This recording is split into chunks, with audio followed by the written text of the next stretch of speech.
linear algebra calculations, also some scientific calculation, like calculation of trigonometric functions and logarithmic functions. This library is incredibly fast as it is written on C language, and the C language is the most computer interpretable language. That's why the functions of this library is very fast. This library basically famous for its one data structure that is known as NumPy arrays, which is the same like list that we discussed yesterday. But it is like used for the same things just like list for storing data, but it is type of fast than list. So when we are dealing with the large amount of data, say, let's say million of cells, we have million of cells in our data frame. So instead of going for list, we will prefer NumPy arrays, because the first, it is very fast as it is written on C language, and second, it will cover less storage. The NumPy arrays will cover less storage as compared to the list that we have discussed yesterday. Okay, so we will start with the importing of the library. How to import any library? Just like NumPy as it is made by some developers, you can also develop any library if you want. Just you need to write a Python script of different functions. Like you want to make a library of fluid properties, like you want to calculate fluid properties, just you just have to import that library. You have written that script which is considering which have functions. As we saw yesterday, I have written a API gravity function. Just like that, you can write different functions for different fluid properties and save that as a .py file, Python script file, and import on any Jupyter notebook you want to do the calculation from there. Yeah, if you are using a Jupyter notebook from Anaconda or Google Colab, you just need to write this one line of code for importing NumPy. Import NumPy as NP. Usually we represent NumPy as NP, so it will be easier for us for doing the coding while in next steps. Instead of writing the whole NumPy, we just need to write NP at those steps. It is industry common. Okay.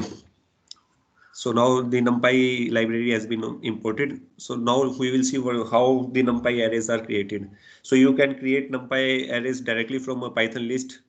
Like here you can see that we have a list named A, which are containing values of 1, 2, 3, 4, 5. After that, you have written ARR and just written the function of NumPy np.array and given input of A, the list. And after that, when you will write ARR, it will give output of the array of this list. As you can see here, it is array representing the values of that were present in the list. Now when you will see, you will see the type of this ARR. This will show you that yeah, this is NumPy ND array. Or if you want to see the type of A, that will give you output as a list. Okay, so yeah, one other difference between NumPy and NumPy array and list is this. Like yesterday we saw that when we were adding two lists, it was not actually addition was not happening. Concatenation of those two lists were happening. But while you do the same addition job in NumPy arrays, for NumPy arrays, the addition will happen at each point. As you can say, here are two lists A and B. When we are adding A, when we are printing A plus B, it is giving a concat final list of both A and B. While after converting these lists into NumPy arrays, after that, when we are printing the addition of these two arrays, it will it is giving us the addition values of each point present in the arrays. Yeah. A multi-dimensional arrays matrix can also be made by using np.array function. Like you have a list of lists, like you can see here. This is a one list, this second, and this is a third. And you have a one square bracket across these three sets of list. So after that, when you pass this list of list in np.array, it will return us a matrix, as you can see here. We got a 3x3 matrix for the given list of lists. And now we will see how to find a shape of given NumPy array. Just write the name of that array, and after that dot shape. These things are known as attributes. There are several many attributes. If you Google search NumPy attributes, you will get to know. Like here we want to get the what is shape of our M array.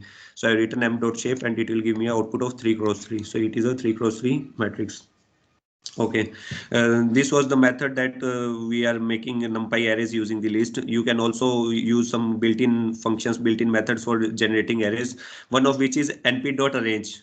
So what this np.arrange will do, it will make a array corresponding from the initial point to final point with the step size. As you can see here, I want to make an array of pressures, reservoir pressures, you can say, whose initial point will be 0 psi and ending point will be 5000 psi. As the last point, the point you are writing here will not be taken. A point behind before this will be taken, and the step size of 500 psi. So when I write this np.arrange, initial value, ending value, and step size, and after that when I write pressures, I will get an output of array of pressures formed from 0 psi to 5000 psi with a difference of 500 psi each. So generally, if you want to practice the learning of Python or anything data analytics, students generally don't have a real field data set. So I will prefer that you guys should use these synthetic data set by using these arrange and all functions that we will see today.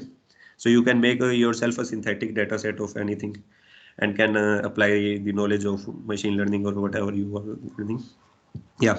So this arrange was one method. The other method is using np.linespace. So what this linespace, in this method, both start and stop values will be included in our final array. Like here, I have created a I want to create an array of saturations, different values of saturation from 0 to 1, and I have written 100. So what this 100, so what this will do, it will give me an array considering array from starting from 0 going to 1 and divided into 100 equal parts. As you can see here, when I write the saturation, I get an output of array that is having values from 0 to 1 evenly spaced into 100 parts. Okay. So yeah, the next method is np.zeros. From this np.zeros, you can get a array considering containing only zero values. Like here, I have written z equal to np.zeros and given an input of 3. So what it will return me? It will return me an array considering of 1 rows and 3 columns. If I give a input of a tuple, tuple having two elements, like here I have given a 3 cross 3, so it will return me a 3 cross 3 0 matrix. np.0 will do this thing.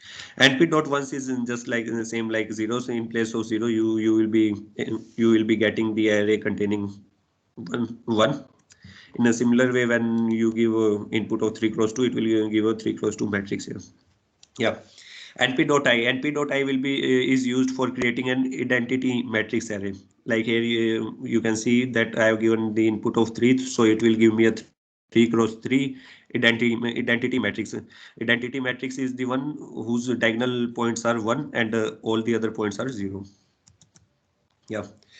So you can also make arrays of random numbers. NumPy has a lot of ways to create random number arrays. As I said earlier, that for creating a data set, synthetic data set, you can use these things. Like you can just see here. Rand. The first method is rand, np.random.rand. So what this rand will give, it will create an array of a given shape. Shape you have to give, right? Like here I have given a shape of 2. So it will give me a 1 cross 2 array. And populate it with random sample values from uniform distribution over 0 to 1. So now uniform distribution is that whenever I run this code, I will get different values, different two values in between 0 and 1, and the probability of getting any value will be similar. All the values have same probability to be coming out. And whenever you rerun this code, you will get two different values. Okay, as you here you can see I have given an input of 5 cross 5, so it will give me 5 cross 5 matrix of random numbers that are uniformly distributed between 0 and 1. Now the next method is rand-n. Just like rand was giving us an array from a uniform distribution data set, while rand-n will return us an array from a standard normal distribution. Standard normal distribution is a distribution of data in which the mean value of the whole data set will be 0, and the standard deviation value. Standard deviation will tell you how much your data is spread across mean, and the value of standard deviation will be 1. So it will it will give us it will return a array that will follow a standard normal distribution. As here I hit the run button, so and given an input of 2, so it is returning a array in 0 from 0 to 3. Generally the standard deviation graph will look like that. Graph will go from -3 to 3, so I will get any values between -3 to 3, and their probability will be dependent on the probability function of a standard deviation, standard normal distribution. Yeah. So here you can see I have written np.random.randn. So I will get a 5 cross 5 matrix of random numbers from a standard normal distribution. In a similar ways, you can also use randit. The randit will return you random integers, and you have to give inputs from which initial point to final point you want to get the integer. Like here I want to get a random integer in between 1 and 100, so I have written a equal to np.random.randit. Starting point is starting value is 1, and the initial final value is 100, and whenever I call this a, I will get a different number each time in between 1 and 100. Yeah. And if I give a next input here, like I have given 10, so it will return me 10 different numbers from 1 and 100 every time I run this. Yeah. So in this way you can create the random numbers array. Okay. So now the next important thing is random.normal. That will return us a random value sample from normal distribution. And generally, when we talk about some natural things, the most of the natural things have a normal distribution. Let us say you want to create a array of porosities. You want to create a synthetic data set of porosities of rock. So what you need to do, you need to write just np.random.normal and give the inputs of first parameter here will be the mean. Like I want to have the porosities values whose mean will be 0.25, and the second parameter will be standard deviation. I have given the value of standard deviation as 0.01, and the third point will be number of points. So after that, and this NP absolute is used as it is a normal distribution. So these some points will also be come as negative values. So convert those into positive values. The NP dot absolute is used because porosity can never be a negative value. So after that, I run this cell. I will get random values of porosities whose mean will be 0.25, standard deviation is 0.01, and total number of values will be 20. Now you can use these porosities values or saturation values in further calculation using different correlations of our petroleum engineering. And you can do a mini project like that, showing different relations between different parameters. Yeah. Now we will see operations on arrays, like normal operations, mathematical operations. We just saw the tomorrow on list and tuples, so like that. Yeah, as you can see here, A and B are two arrays. When we add these, each value will get added. When we multiply, the values will be multiplied. But remember one thing, that the number of items present in each array is same. Like on both arrays, 4 items are present. When we will divide, we will get a division output. And as you remember from the last class in yesterday class, The double star will represent the exponent, so it will return us the value of a to the power b. At each point, as on the first point, you can see that it will be output of 1 to the power 4, so it is 1. And the second point will be 2 to the power 5, that's why it's 32, and so on. Yeah, so now how to take a dot product?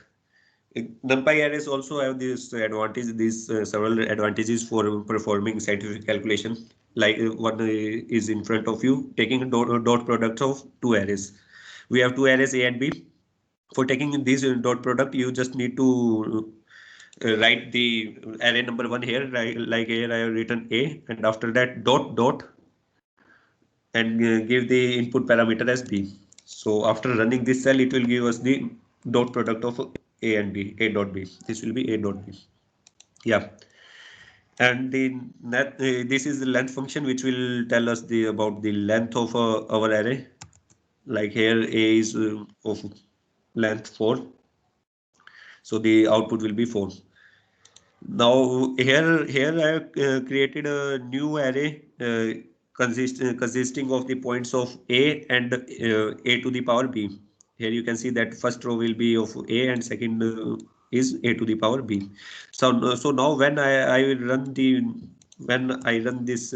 len input Z, it will give me output 2. So this 2 represent the number of rows. So len in case of matrix 6, the len function will give us output of the number of rows. Yeah, and you can also take transpose of this matrix Z by just writing Z dot T, and here you will get an output of transpose value of Z matrix. And now when we will run the length function on this Z dot T, you will get an output of 4, because now rows are 4 and columns are 2 because of the transpose. Yeah. And .d type is used to see the data type of element in array. If you want to see that our array is occupied by which data types, floats, integers, or strings, you just need to write the name of the array, and after that .d type. Like here I have written the name of Z array that we are working on, and after that written .d type. So it is returning me integer 32. It means that Z is containing integer values. In a similar way, if I want to change these integer values to float values, I will use s type. As like here you have used dot d type, here you have to use dot s type. Here I have written z dot s type, and I want to change the integer values to float values, so I have given the input of float. Now as you can see from the output, the integer values are converted into float values. Yeah. Now there are also some math function for calculating the minimum, for getting the output of minimum, maximum, mean values, and standard values of a given NumPy array. Like here I am again taking the porosity array that we have made above, and after that I am using just poro.max. It will return with the maximum value of porosity that is present in this array, and poro.min will return me the minimum value.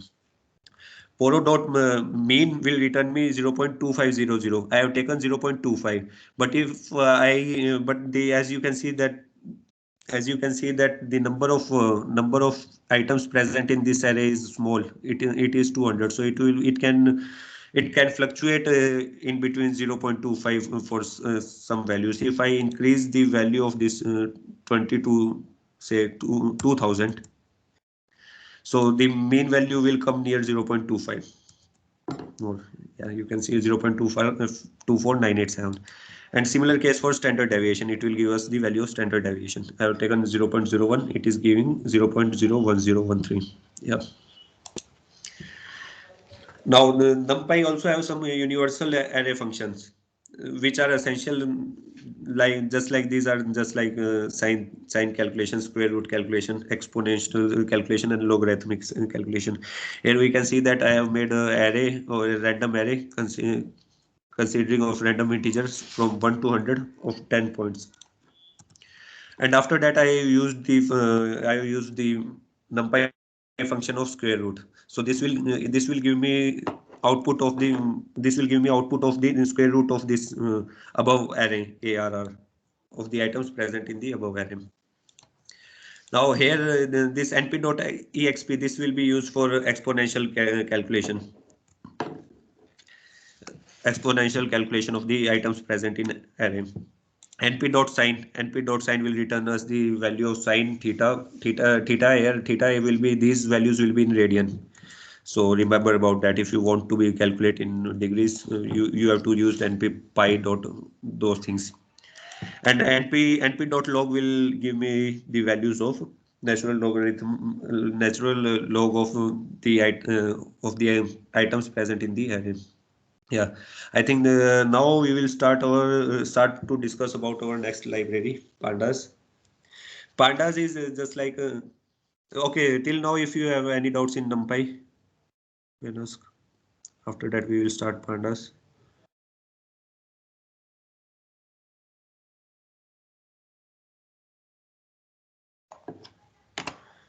Okay. Yeah, pandas is a library which is just like MS Excel of Python, but it is little bit powerful, little bit more powerful than the Excel. And this library help us to import, create, or work with the data in form of tables.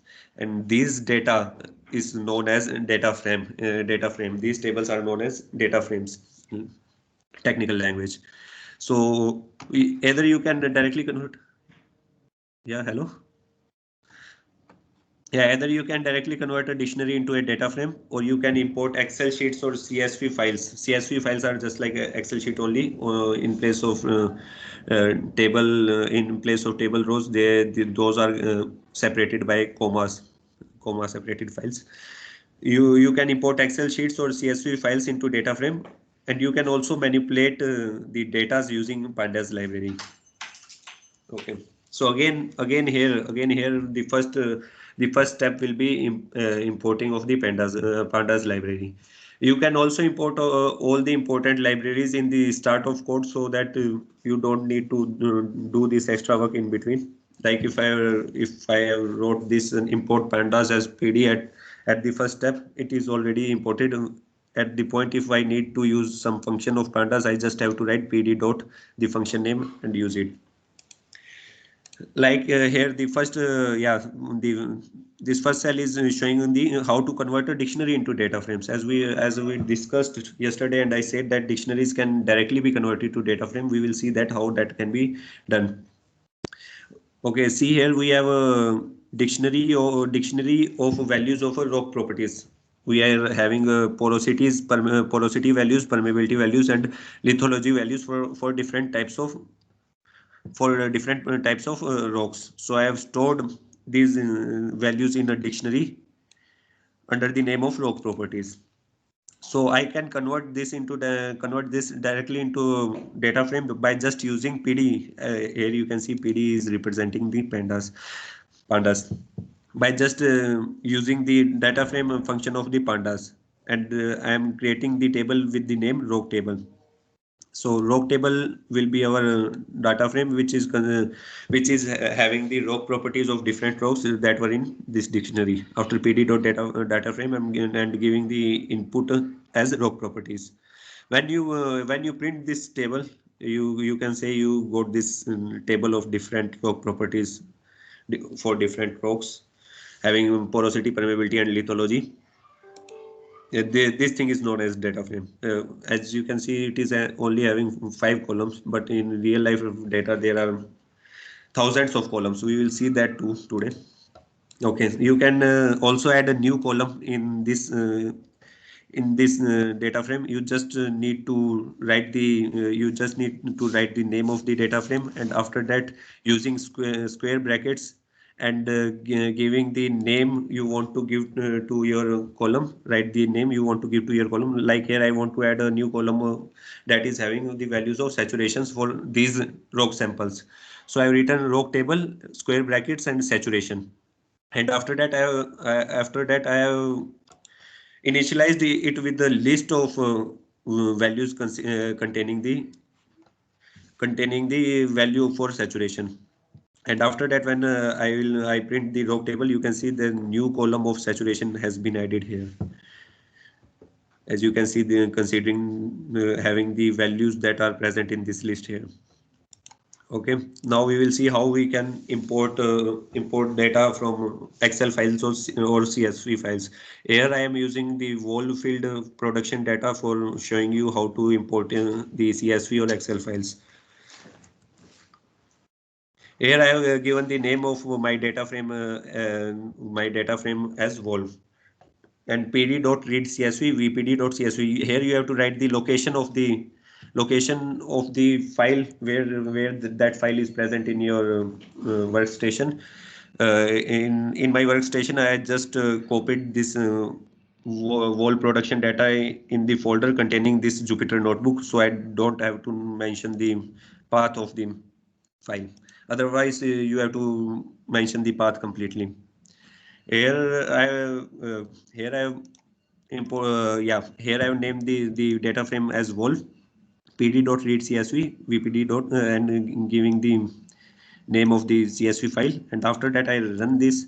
This wall variable is my data frame now, containing the values of production data of wall field. Now here you can see that this wall has been created as our data frame, that is having 15,000 rows and 19 columns, having the data of production from the wall field that is present in Norwegian country shelf. Here we are having data of wellbore code, as there were 7 wellbores there, so each wellbore having a different code. On stream hours showing that for how much hours on that particular day, as in date is also present for that particular day the well is operating. Average downhole temperature, tubing, annulus pressure, choke size, and all these things. Production parameters you can see here. This bore oil volume is the oil production for that day, that how much oil is produced for that day. Bore gas volume is gas production, and water production. WI is water injected, how much water is injected. As in the wall field data, there are some injector wells also, so injection data is also available. Now, if you want to get a hint of that how your this data frame is looking, you don't want to see this wholly like 15,000 rows. You just want to see the upper 5 rows or 10 rows. You can use dot head function. Like here I have written dot head in front of name of the data frame, and after that when I run this cell, I will get only the first 5 values. If you want to see 10 values, you just need to enter the parameter as 10. You will get values of first 10 rows it is containing. In a similar way, if you want to get values from backside of the data frame, you can use wall.tail. Similar way, it defaultly it will give you output of last 5 rows, but you can change the number of rows as per your requirement. Yeah. Now I want to know what is the shape of my this data frame. So I have to use my name of the data frame, and after that dot shape. As here you can see, it has given me shape of this whole data frame, having 15,634 rows and 19 columns. Now, if I want to get the names of columns that are present in my data frame, you just need to write wall.columns, and it will give you output of columns. From here, I can decide which column I need to operate and which column I have to use. Like here, this data frame is containing values for all the wellbores, as there are 7 wellbores there containing value of all the wellbores. But I don't want to use other wellbores value. I just want to use one wellbore data. So how I can slice that also. We can see that how it can be done. Like here I am getting a value count. This dot value count will give us the total number of values present for different outputs. Like in npd wellbore name, there are total 7 types of wellbore names present. So this dot value count will give me the output of give me output of number of data present for each wellbore. Like for the F4 well, I am having a 3,327 data points. So this dot value count will do me this. This value count thing can also be used, can also be done by using dot group by function. Like here I have group by my whole data frame on depending on the NPD wellbore name, and after that I am finding the aggregate of wellbore name. So this will give me total number of count. Again, the same similar way, I mean, you can do by both these ways. Yeah. So after seeing the data, after seeing the value counts, I decided that I want to use only F12 data only. I don't want to use other datas. So for doing the slicing of F12 well, I have to use conditional data frame slicing.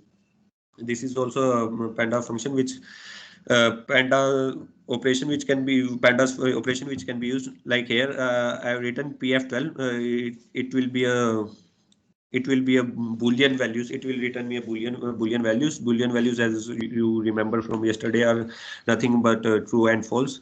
I have initialized the PF12 as vol NPD wellbore name, where NPD wellbore name is 59F12. So it will give me output of boolean values containing true and false. For the points where wellbore name is F12, those values will correspond to true, and all the other wellbore will correspond to false. So after that, when I give input of this PF12, the boolean thing, to my in my whole data frame here, vol is the name of my whole data frame, and create a new data frame considering PF12, the name of our wellbore, vol PF12. So what it will do, it will create a new data frame only containing the values of this F12 wellbore as with the name of vol PF12. Okay, now as you can see here, if I show you the vol PF12,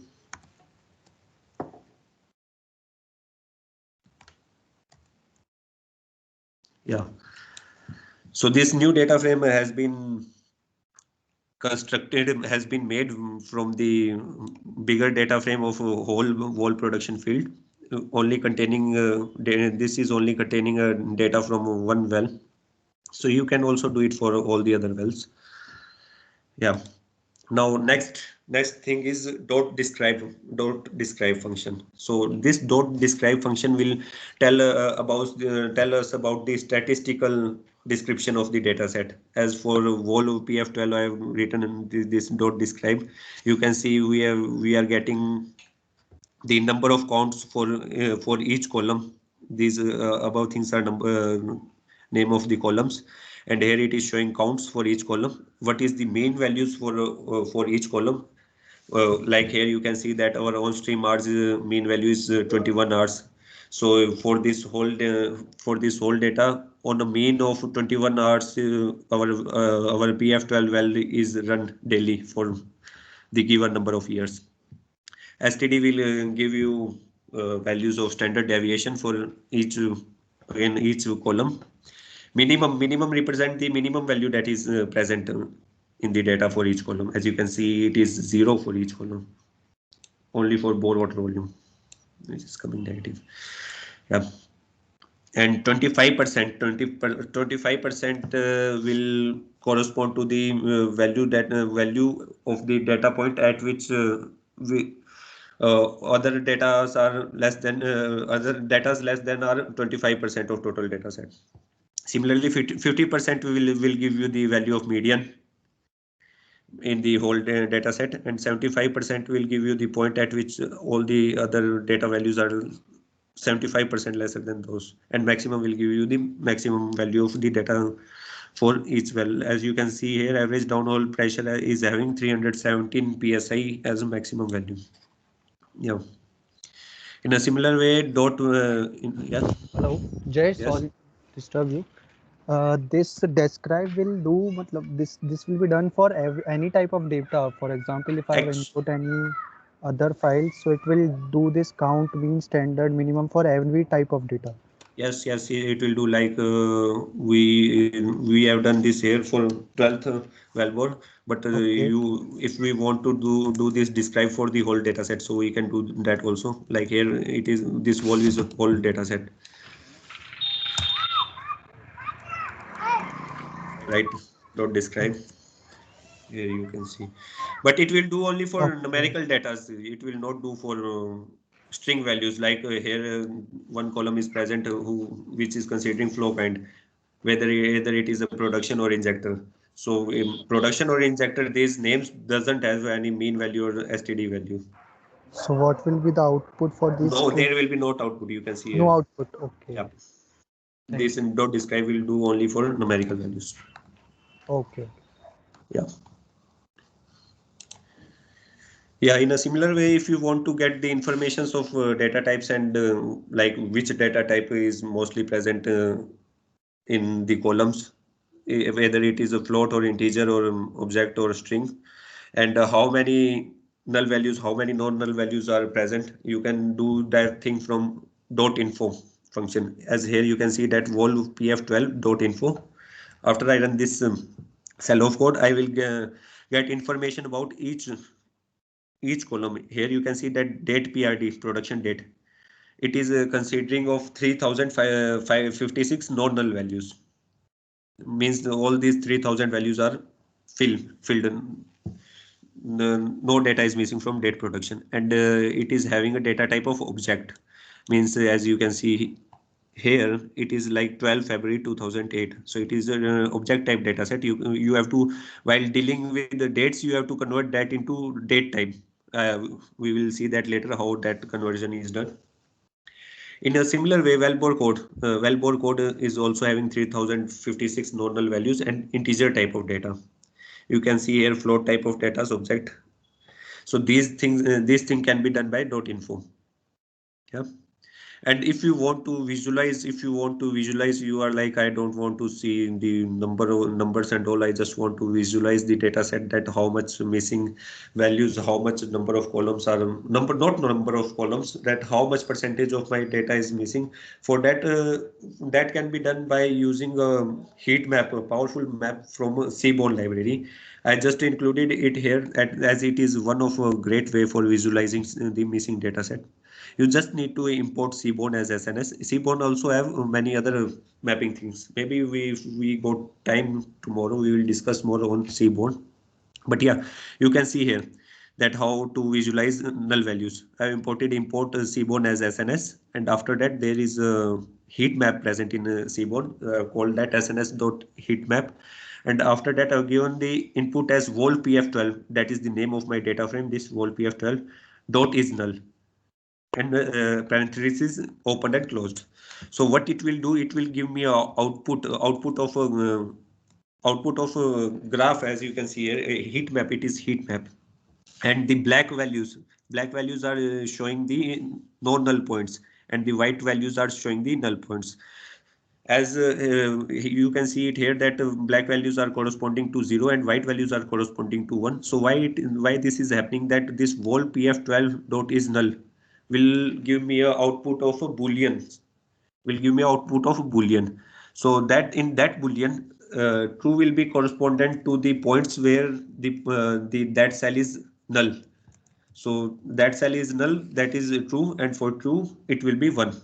That's why for the white cells are the points where null values are present. And once you visualize your data set null value, you can decide to use which type of for dealing with null values. As you can see here, that in between the null values are present in between of data. So you cannot just use the mean values or zero values for filling these up. Like I will prefer more to interpolate the values. But there are certain many other things to deal with the null values, that itself is a great topic to cover. It will require 10 to 12 days to understand that.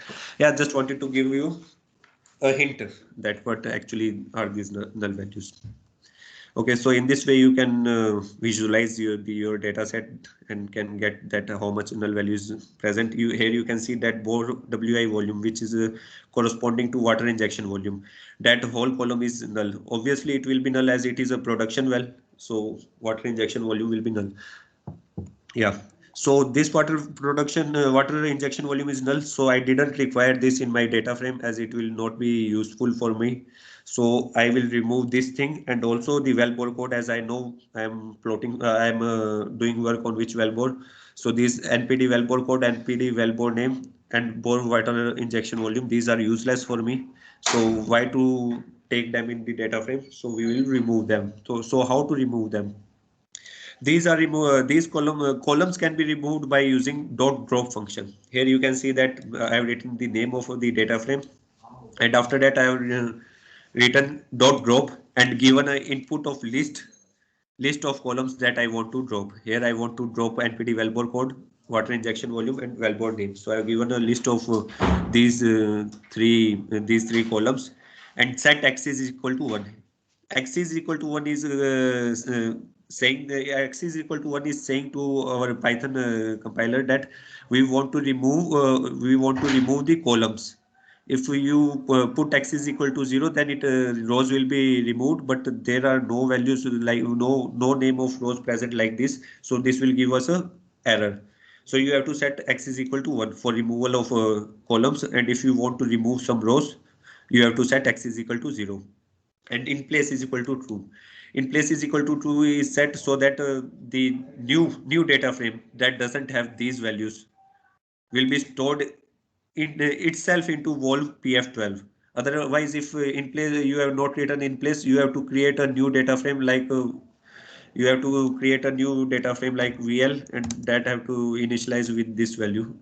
Only that can be done if this is false. As in false, the Wolf PF12 will always contain these columns also. So yeah, so I wanted that these columns should be removed from Wolf PF12 itself. So I have used the in place as true. And after that, I run this code. You can see here that NPD wellbore code, wellbore name, and the water injection columns, these are removed. Only just I am having water production, produced volume, oil volumes, flow kind, and all these things. Okay, and here you can see that index of these data frames are these values that are taken from the index of main wall field data values. But now I want to be my date of production to be index of this data frame. So you can also change the index of your data frame by using dot set index function. Here I have used I have written my data frame name and used dot set index, and given the name of the column that I want to set index. Here I want to set date production as my index. So given date production, and again in place true means these changes will be saved in this whole PF12 data set only, data frame only. So after this, again, when I will run the dot head code, now you can see here that date PRD has been set it as your index. You can see that this date PRD has been shifted from this upward to downward position, and these index values, previous index values, has been removed. Yeah. Now if you want to see the value of one column only, like I want to see the values of average downhole pressure only, and I have set it the index for my date. So I want to see the values of downhole pressures at dates only. For that, you again use these square brackets as it as yesterday we are also doing in list, but in that we were giving input as numbers as list A is present and I want to see the first value. So I have given A index 0. Here you have to write the name of data frame and give the name of column name inside the square brackets, and you will get the output of that column only. Here you can see that I am getting outputs of date production and average downhole pressures. Yeah, yeah, and one main thing is that when I am using only one square brackets, this output will be of series type. And if when I use double square brackets, then itself data frame is created from that. You can also store this new data frame in some data frame named A. Here you can see that this data frame is made here. This was in series only, panda series. Yep. In a similar way, if I want to create a new data frame of downhole pressures and bore oil volume, means oil production volume only. So I have give input in double square brackets of the names of the columns that I want to visualize. Currently I'm visualize the part of that old data frame vol pf12. But if I set this equal to a, so on the new data frame will be made with the name a, containing only these two columns only. Yeah, and these you can use for IPR and all things for visualizing IPR if you want to. Yeah. And now this was we were talking about seeing with the name of columns. Now if you want to see with respect to rows, like I want to see the what there is present in the second row or third row, then you have to use .ilog. Like here I have written the name of the data frame, and after that .ilog, and given the input parameter as 2, which will return me the values of the different columns at the second row, third row index, as the index is 2. So here you can see that for second index, the on stream R value will be this, downhole pressure value will be this. Like this you can see. And in a similar way as for the data for this data frame, we have set the index with the date production. So instead of the index number, you want to see by the index name. Like I want to see what will be the different values of on stream hours and all those things on 14th Feb. So in that case, instead of .ilog, I need to use .log. Here you can see that I have used vol pf12.log 14 Feb 2008. So it has given me the output of different production parameters that are present that are there for 14 Feb 2008. Right. So now final thing of this pandas is you can also make a plot by using pandas function only, that you want to see the plots of all the values that are present in your data frame. So you just and so you just need to name the data frame and write dot plot. This will make a plot of different columns with respect to the values of your index. Like our index value in our index date was present, so this will plot different column values with respect to date. Here you can see that for date production, different on stream hours, average downhole pressure, temperature, all these things have been plotted, and you can use your visualize thing to see whatever you want to do in the next machine learning thing or something like that. As here you can see this for oil production rate, you can see the upward and downward thing that is actually well shut in, and those things you can visualize, you can get idea from visualizing. Yeah. Yeah, so that was all for pandas.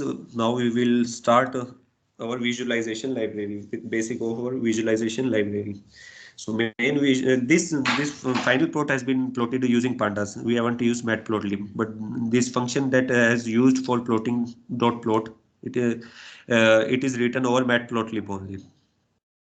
You don't need to import matplotlib for plotting this df.plot. This can be plotted by pandas only, but this function is written over matplotlib. Okay, so for visualization, main library used are matplotlib and seaborn. Also, seaborn is mainly used for statistical visualization. There are plots like histogram and regression plot, all those things. But we will see that later. Firstly, we will start with the matplotlib only. So again, the same thing. The first step is importing the libraries. Here I have again imported NumPy, as it is not essential. You just need to import matplotlib.pyplot as PLT. After that, after that we want to plot a parabola between y and x, y equal to x square. So here I have used NumPy function of line space and made an array between -10 to 10. And by using the exponential function, I have made y equal to x square, and after that just this little line of code plt.plot and giving the values that should be present in x and that present in y will give you output of your graph. Here you can see. Now you can also customize your graph by using different plot styles. Like here, for using different plot style, the code will be plot.style.use. You can select different plot style you want. You just need to search on Google that matplotlib plotting styles, and you can select from there. And plot.figure fig size, this will increase or decrease your figure size, that how much large you want. Here we are using a 6x4 canvas now. And after that you can add labels and titles also. Like here for this line y equal to x square, if you are plotting many number of lines on a single canvas only, then you need to add labels so that any user, anybody who is visualizing your graph, he can understand that this line, different lines are for which things. Here, like I have given the label to this line as it is a parabola. Okay, and you can set x labels and y labels also, means the things that are present in x-axis and y-axis. And I have said that this is x-axis and this is y-axis, and plt dot title will be used for giving the title to your graph. And plt dot grid, yeah, this is a good practice to take grid as a true, as it will show these grid lines, and that should be helpful for you to check the values of y's at different values of x. And this plt dot legend log best, this will decide the location of your this legend line, this label line at the best position present in the graph. Like if you have some data points at this point, so this automatically this code will replace this position to the other point where there is no curve is plotted there. Now when you run this, you can see the output. Yeah, these and you can also see the styles that are available for the plotting library just by writing plt.style.available. Like here it returned us the different type of styles that are available. Currently I'm using 538. You can also use dark background. Just copy this here and paste right here. And you can see that your style of plotting has been changed to dark background. Yeah, and once you have decided to use dark background, it will be continued till you change the plot.style.use to default or some other style. Like here I have plotted the oil production versus time of the from the wall field data that we were using above, wall pf12 well. So here on the x-axis there will be time value, which was our index value. So on the x-axis the time value is given. Here pd dot to date time is used to convert the type of that value, as we have seen earlier that date production was of object type. So we need to change that to date time object, date time type. So pd dot to date time is used to converting that into date time. So this whole will be our this is our x values and this will be our y values, the production per day. And again given the figure size as 16 into 9. On x axis there will be time, on y axis there will be oil production, and title will be oil production versus time. Now here you can see that it turned into black because we have used the dark background in the above. Yeah, so here you can see the oil production plotted against time, and you can see from here that this is a shut-in. This a shut-in must have happened there, as after this point the production is also increasing for some time. Here you can also see that some work over stuff or something just like that has happened, so that's why the production has been increased. Yeah, so you can use these visualization things and all for your projects and anything. That's all for today from my side. Yeah, any questions?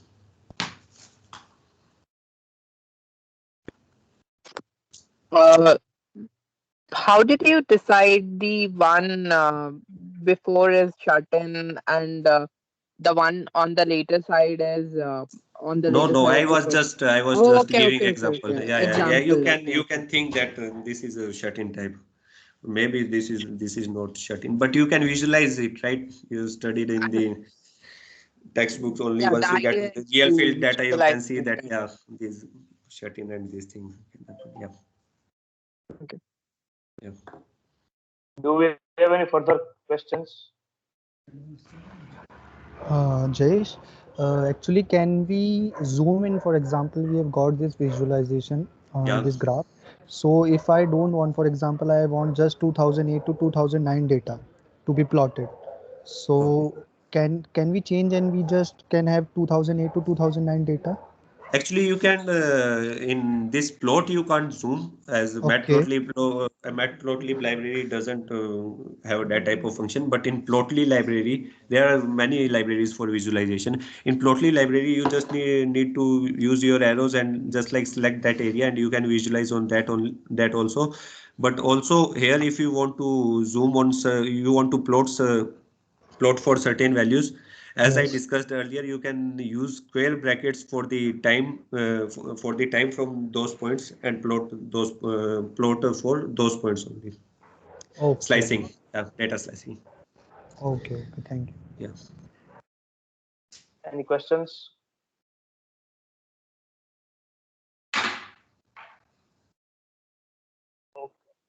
Thank you so much, sir, for your delightful session. I would like to thank everyone for your patience. And here comes the end of today's session. We would be resuming the workshop tomorrow at 6 p.m. Everyone can leave the meeting now. Best wishes to you all. Thank you, Yeah, sir. we will discuss some mini projects tomorrow on the final day. Okay. Okay. Thank you all. Have a good day ahead. Bye. Thank you, sir. Thank you. Thank you, sir.